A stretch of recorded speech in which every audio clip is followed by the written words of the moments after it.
This is the Evaporation Rate Interactive Calculator, which solves for evaporation parameters in engineering systems. The calculator has a calculation mode dropdown with 5 options: calculate evaporation rate, calculate mass transfer coefficient, calculate required vapor pressure difference, calculate required surface area, and calculate time to evaporate volume.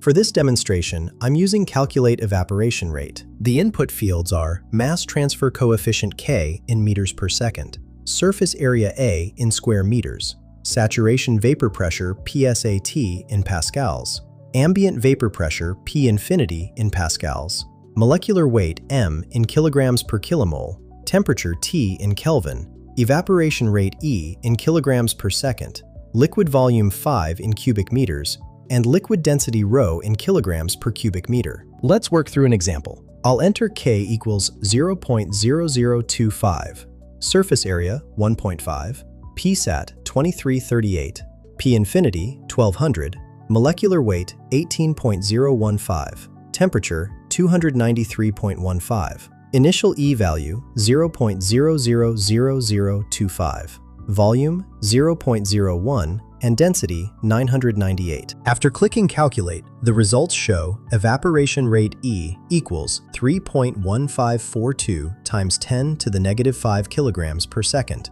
Mass flux G equals 2.1028 times 10 to the negative 5 kilograms per square meter second, with status showing normal evaporation conditions. This tool streamlines evaporation calculations for process design. Find the link in the description below.